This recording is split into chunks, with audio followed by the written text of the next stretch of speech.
Washington, D.C. Metro to Ryan Sloper's Real Estate Radio, the most important hour of radio every Monday on 1580 AM, The Big Talker.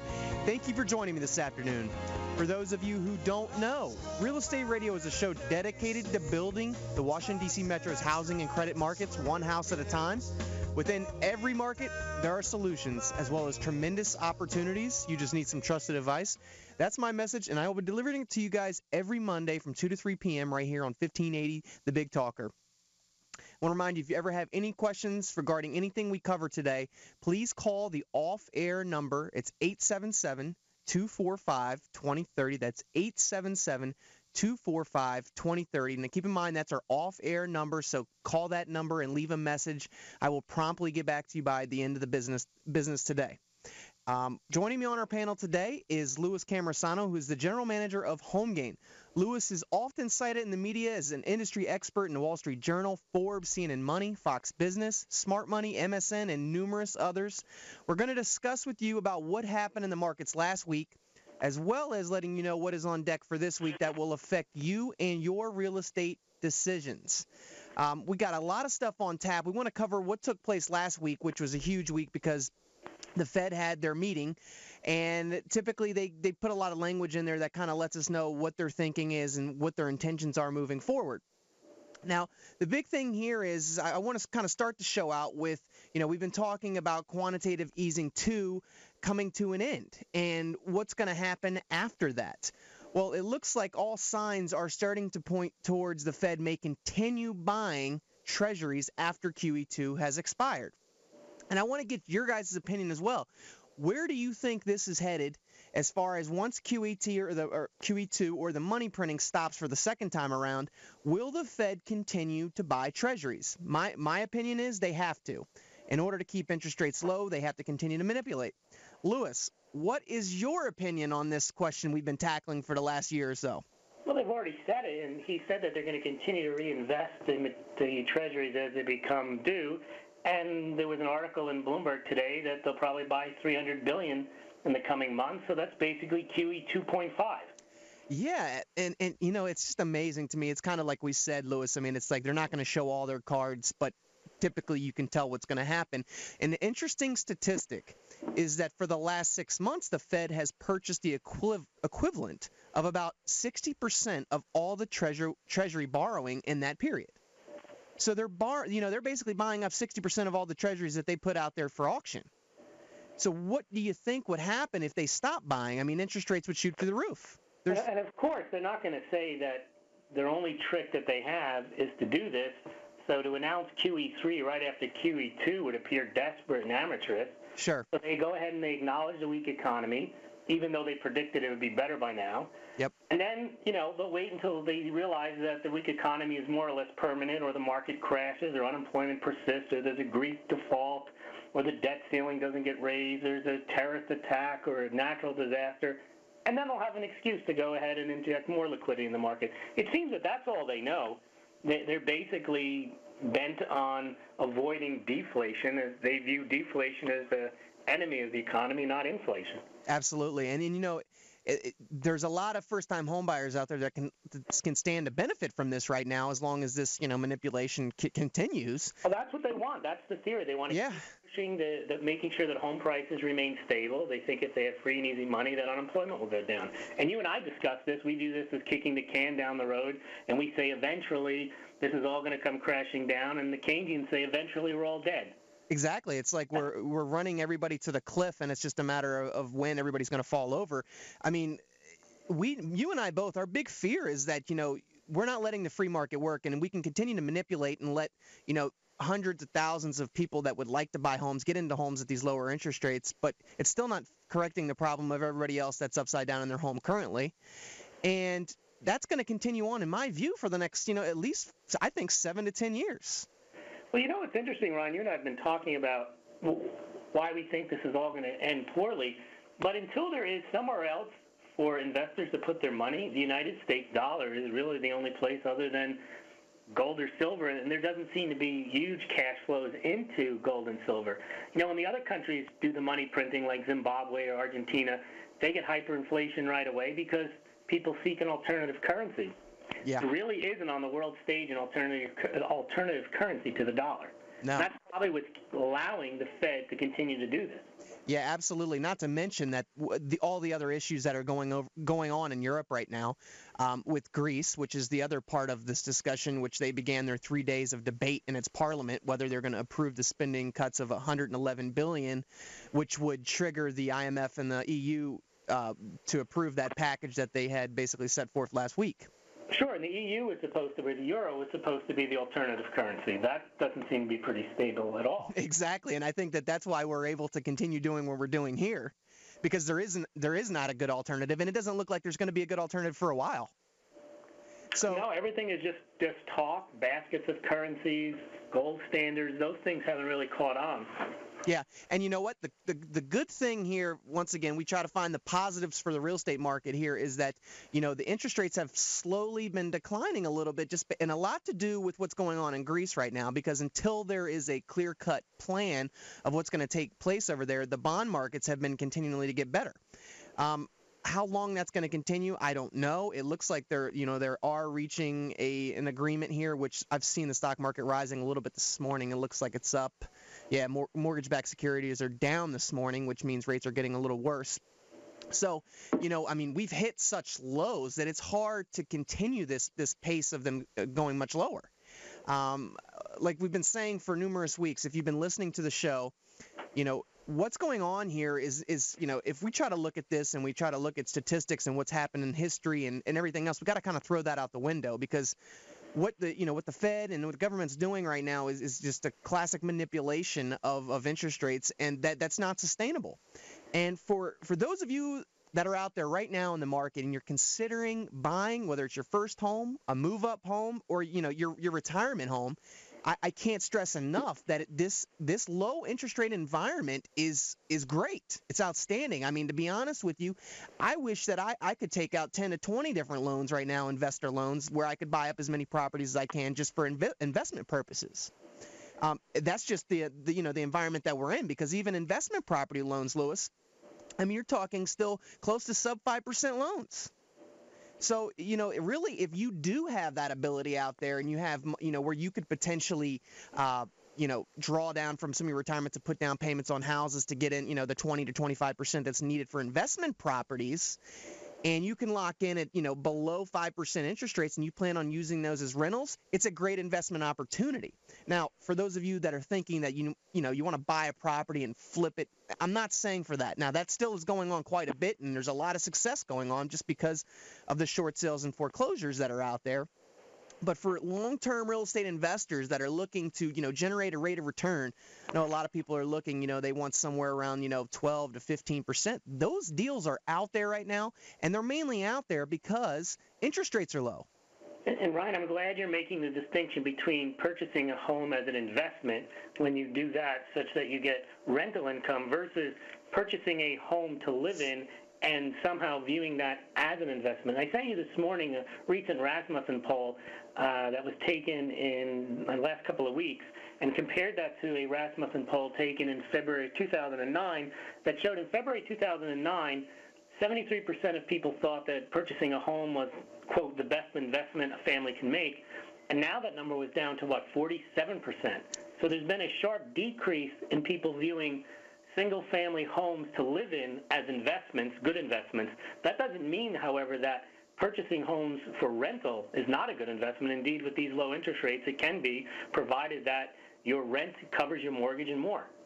You're listening to Real Estate Radio. I'm your host, Ryan Sloper, joined by Louis Cammarosano, General Manager of HomeGain. Louis, I think you're absolutely correct. And, I think what I just mentioned there, and a lot of the headlines that we read out there, where the wealthy billionaires are buying real estate and they say as investments, I think what most people forget is, they're buying them as rental investments. They plan on renting these properties out for cash flow. That's the main objective of any investor, is to have cash flow coming in, because cash flow is king. And when they don't think that they can get those returns in the stock market, where do you think they're going to turn to? Sure, if you can borrow money for cheap and get a return on it, that's the place to be. Absolutely, and that's I think the main point that's been missing in the media, is that there is a reason why they're turning to real estate, because if they can put down, let's just call it 20-25% and borrow the rest, they can get into that property where they have a nice positive cash flow coming in. I mean, I've been looking at, reading a lot of investors out here that are, able to do the little bit of rehab work maybe that needs to be done and still having 15% year-over-year returns as far as rental income coming in. Remember, Ryan, the mainstream media's point of view is to reach the man in the street, not the investor. And there are millions, tens of millions of people who own homes and have not had a good experience.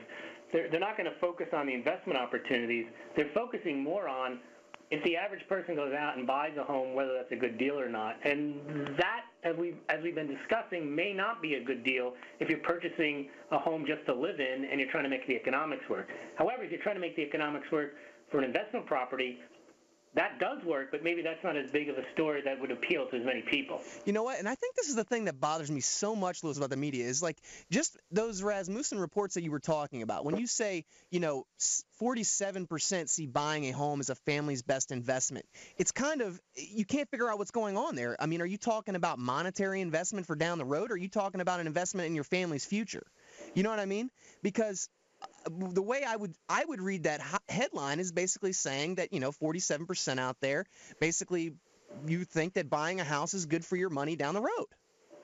Well, that's traditionally what it has been. If you remember, for the last 20 or 30 years, was real estate always went up. It was the best investment, and you can live in it, and you can make money while you were doing it. Sure. That was, in a sense, the best and the safest investment throughout the 80s and 90s, where you could purchase a home, get a good mortgage, and 20 years later sell it at a profit. And I think that's where, since we went through the rough patch and the downturn in the real estate market, that's kind of really changed now, and it's not really where people are. I don't really think that they're looking at it as the best investment necessarily. It might be their cheapest option at this point. That's how people have to look at it. Instead of looking at it in that broad stroke, one size fits all, buy a house and then you have your retirement money, is more to look at it in the terms of the specifics of, do you need a home? You need a place to live? How does it compare to rental? What are the costs of owning a home? And there's still plenty of examples where it's going to make sense to go ahead and buy a house. Right. Can you afford to get your kids in the school district by buying or renting in that same area? Because sometimes, in certain neighborhoods or certain, school districts, the rents might be too high for you to own a house in there, sure, or to rent a house in that particular area. So if buying might be a little bit cheaper, you might be able to consider doing that. So, yeah, I think there are a lot of other things, external things that go into this decision. But, I mean, I can honestly say right now, Louis, that right now is a great time as a real estate investor that wants to buy real estate for cash flow, for rental income. It's an outstanding time to do that because of the low interest rate environment.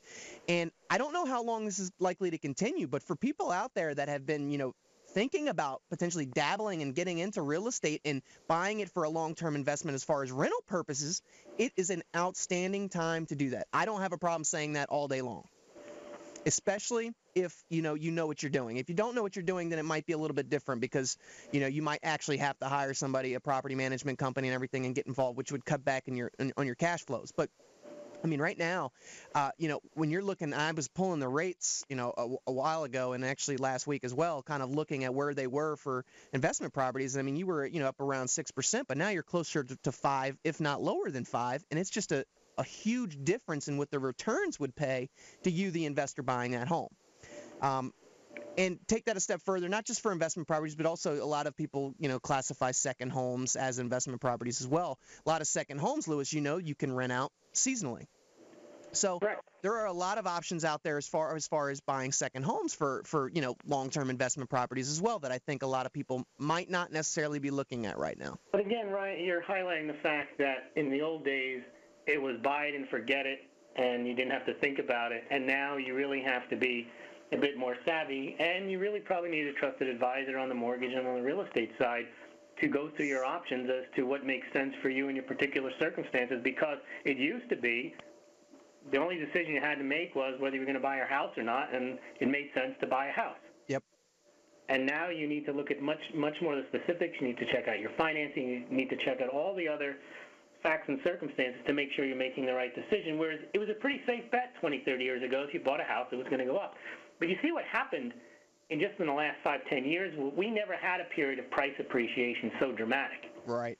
And that's why we have the correction. Generally, a home went up, and if you kept up with your payments and you kept the house in good order, you could stay ahead of inflation and you'd make a somewhat of a profit. But the profits that we saw in 2003, 4, 5, and 6 were so huge that there was inevitable correction that had to happen. And the troubling thing here also is, you remember when Greenspan was in the Fed and he held interest rates too low for an extended period of time. What happened? We had the bust. Well, my fear is we're basically doing the same thing all over again. Oh, absolutely. The Fed is the king of the bubble making. Yeah. Yeah. That's all they do. First they had the internet bubble, then they had the housing bubble, and now they have the dollar bubble. And actually the stock bubble, really, because I think stock prices are way overpriced right now. Sure. When you see Pandora and LinkedIn having billion-dollar valuations, that just can't be sustainable. And they're only doing that because the natural market of investing for dividends and finding companies that make money, that's thrown out the window. Yeah, exactly. That's the sign of a bubble, is when people are willing to buy companies that don't make money, and even by their own internal projections, don't say that they're not going to make money. Yep. So why would you buy it? It's crazy, isn't it? But it seems like there's people willing to throw their money out there for that, and it's just, I don't know, it boggles my mind. But yeah, I mean, I think that, average interest rates according to Bankrate for last week will continue. They were 4.5% for a 30-year. For a 15-year, 3.67. For a 5/1 ARM was a 3.06. Now remember, these are averages based upon Bankrate, and everything is going to be based upon your credit qualifications, income, loan to value, and everything else. Make sure you check APR when you're shopping mortgages. It's important to look at your APR to get a good gauge of where one lender is versus another. If you're in the market right now and whether you're looking to buy your first home, second home, investment property, reach out to us so we can give you a free analysis and see where you stand. It's 877-245-2030. That's 877-245-2030. That's our off-air number. Call that number, leave a message, and I'll be sure to get back to you by the end of the day. Moving forward, with the summer months approaching us, and also we've had a ton of the political debates that are heating up as far as the debt ceiling is concerned.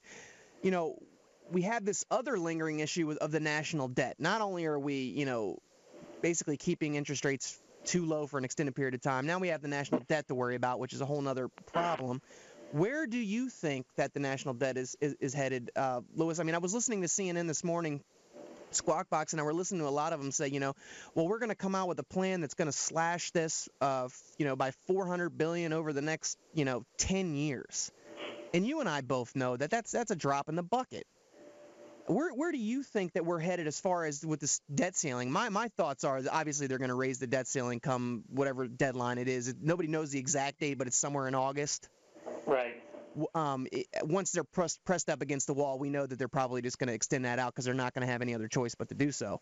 Well, they do have a choice, but they don't have the political will to do it. And if recent history is any example, if you remember last time when the Democrats and Republicans were arguing over how much they were going to cut, they basically ended up agreeing on cutting, I think it was a day's worth of spending.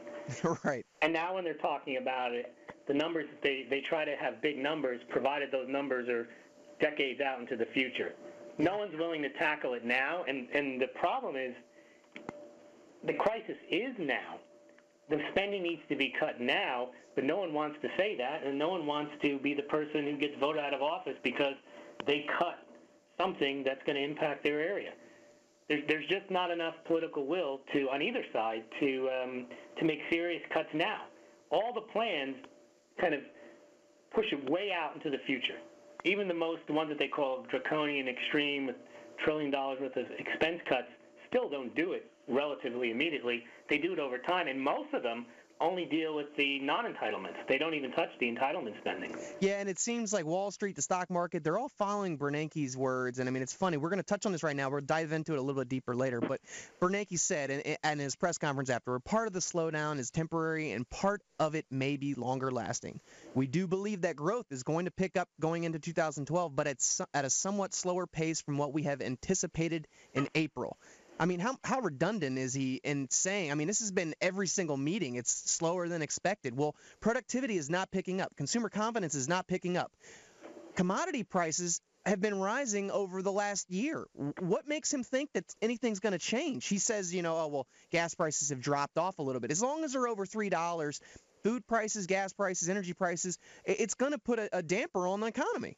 Well, Ryan, I don't know if you saw, but the government did another artificial attempt to stimulate the economy. They released the strategic oil reserves to drive gas prices down.